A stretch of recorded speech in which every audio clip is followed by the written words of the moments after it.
Well, hi there. Welcome back. In this episode, I'm going to get to one of the two artists that I didn't get to in the other BOs, and we're going to be accompanied by none other than Mr. George Benson, because I just got these and they need to be grandfathered in. So sit back, relax, and get ready to get into Mr. Tommy Bolin. Welcome. Hi there. I want to welcome everybody to the lounge. Let me put it to you this way. You know where you are? The Electric Lounge. Welcome to the Electric Lounge. Hit it. Mr. Thomas Richard Bolin, born in Sioux City, Iowa, August 1st, 1951. This guy went on to be one hell of a badass guitarist. Sadly, he didn't make it very far, and we lost him December 4th, 1976.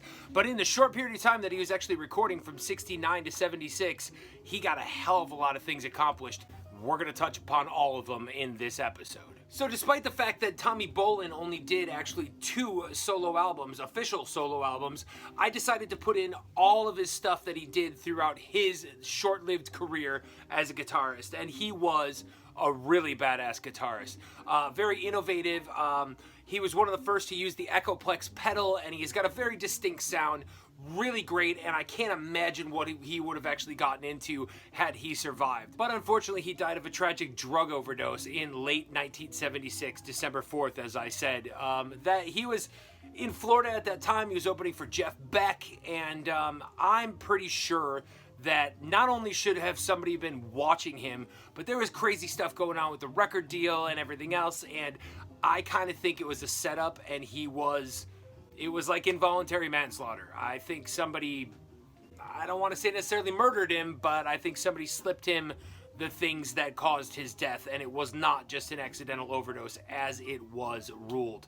But all that aside, let's talk about all the wonderful things that Tommy gave to us in his short-lived career. So, in his teens, he moved to Boulder, Colorado from Iowa and started in with a little band called Zephyr. This is their first album from 1969, self-titled. Really great album. This is a time period where it's obviously, you know, very, there's a lot of hippie stuff going on, right? It's 69. They didn't really take the hippie approach necessarily, but in a sense they did, because it's definitely blues-driven rock and roll, but Candy Givens, the vocalist, definitely had a very reminiscent style, more or less, of like Janis Joplin, and her husband David played bass.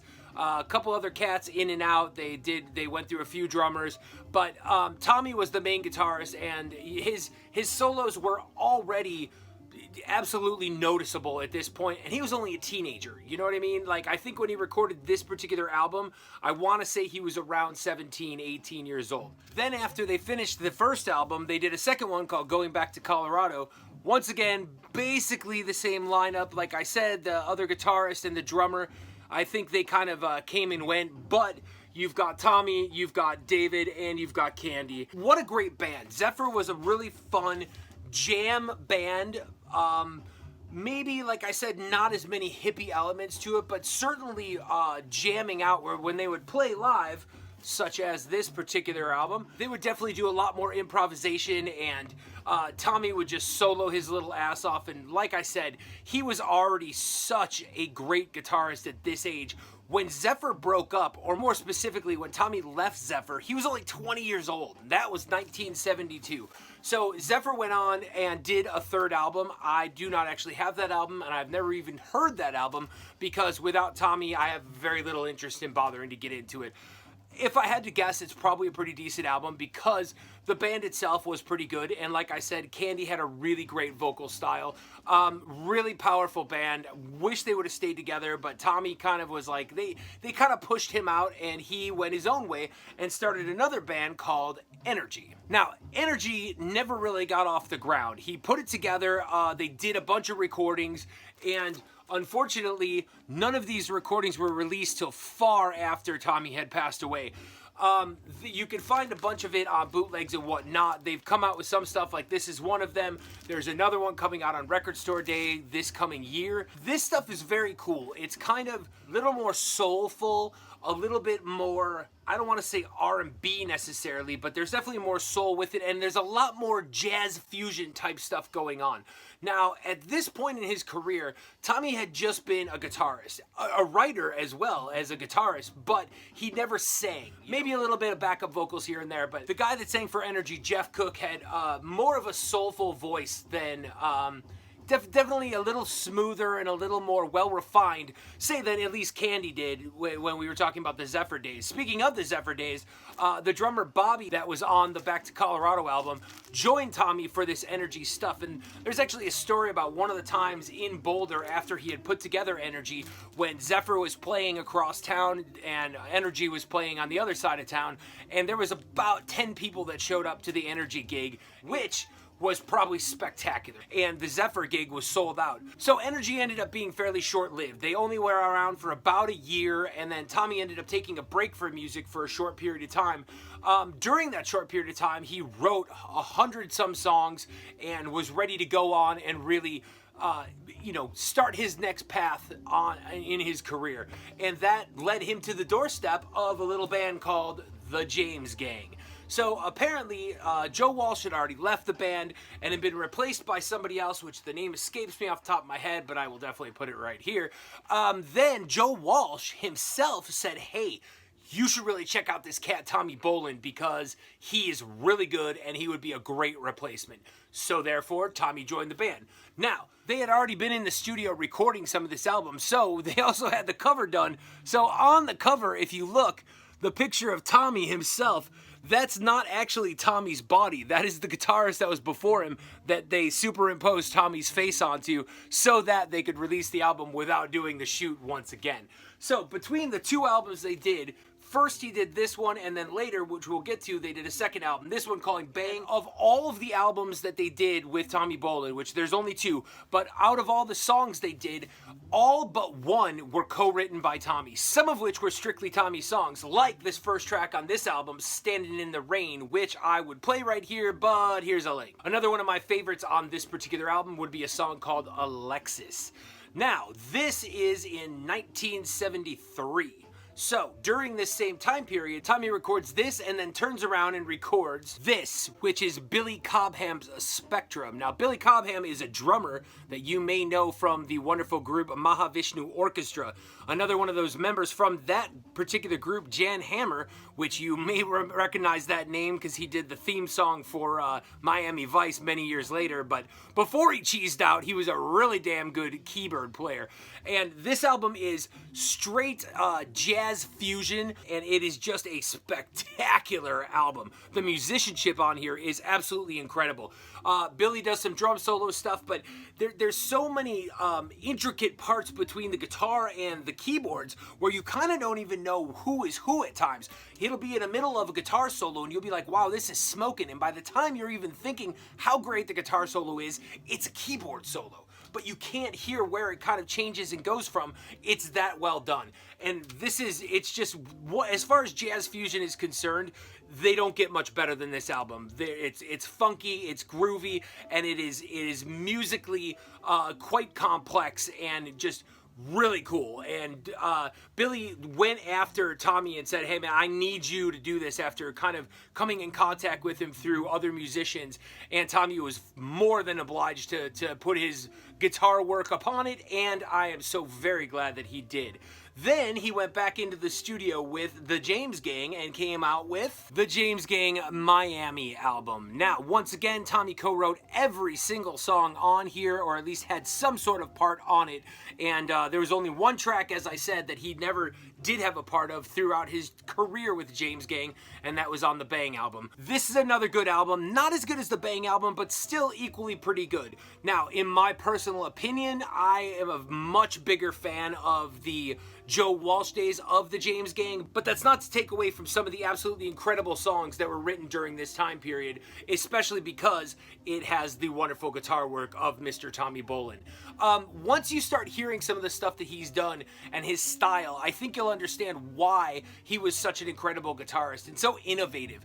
And it really sucks that he died so young and so tragically, because he could have been equal to Hendrix or Van Halen or anybody, any of those greats you think of, Jeff Beck, Jimmy Page. Tommy Bolin is so underrated for the amount that he did, but think about the fact that he just randomly stepped into the shoes of Joe Walsh, who was on fire back at that time, and he also ends up stepping into the shoes of another guitar great, which we will get to in just a minute. But first, it was time for Tommy to join forces with another amazing jazz drummer and release this one, Mind Transplant by Alphonse Morzone. Alphonse was a studio session type drummer guy, jazz fusion type guy. He had heard the Spectrum album and was like, oh yeah, that's definitely my groove. Now I gotta grab this Tommy Bolin guy and do one of my own. And they did. Look at these guys. Oh yeah. Funk City.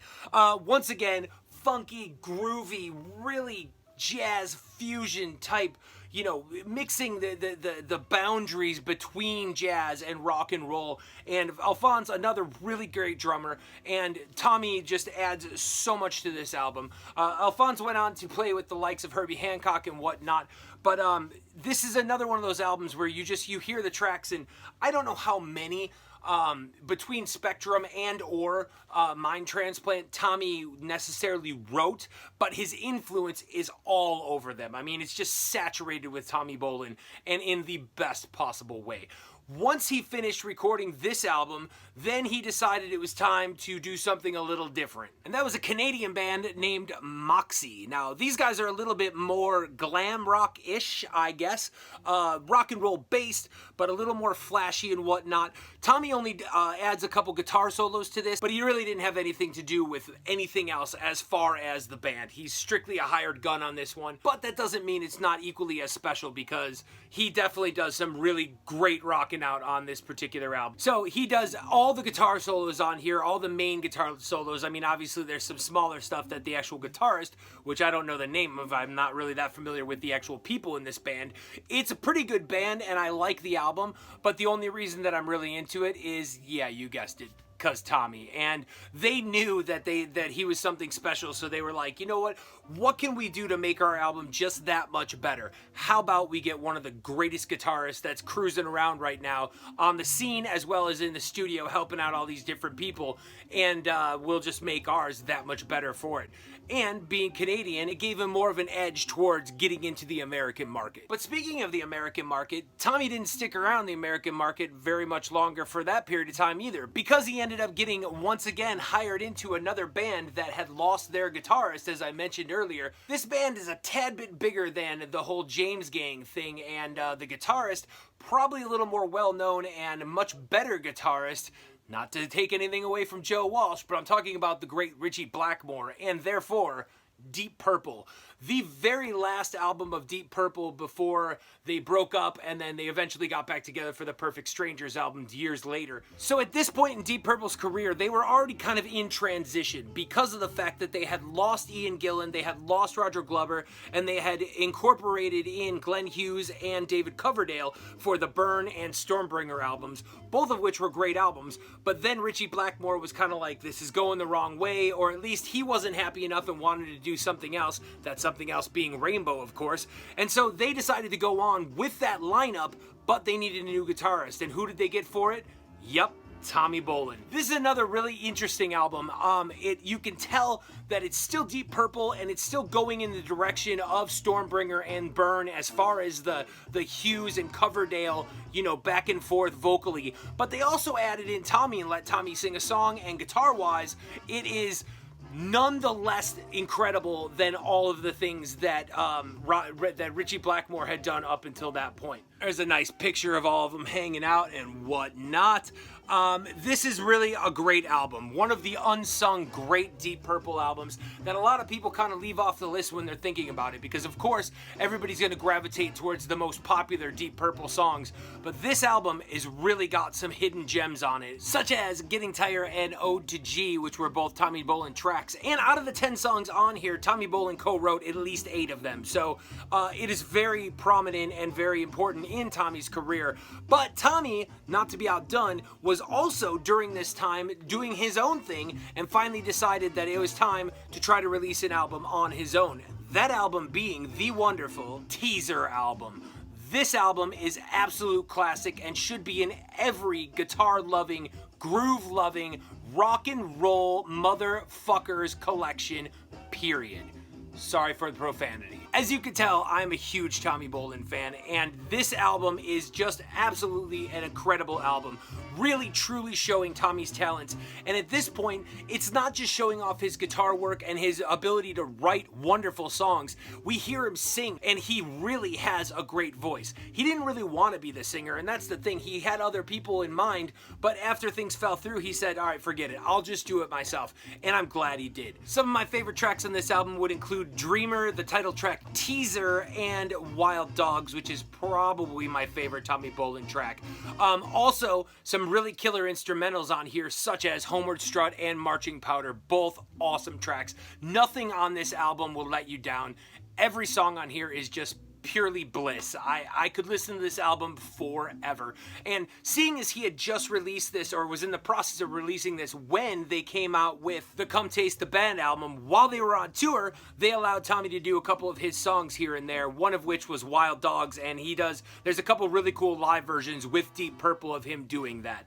So after he ended up getting a little short tour in with this, not much of it though was pretty short-lived because he was touring with them for this the whole time, so it kind of overlapped. Then afterwards, right back into the studio, which gave us this one, the Private Eyes album. Sadly, the very last recordings of Tommy Bolin, because he died while he was on tour with this album, opening for Jeff Beck. And after that show on December 4th, the very last picture ever taken was him and Jeff backstage. Tommy went back to the hotel room, was unsupervised, and I think he was purposely unsupervised so that the record company could get out of having to deal with him, and that's terrible, and it's tragic, and there has been investigations through it and about it, and nothing ever came about. It's still ruled an accidental suicide by drug overdose, and that sucks, man, because he was such an incredible player.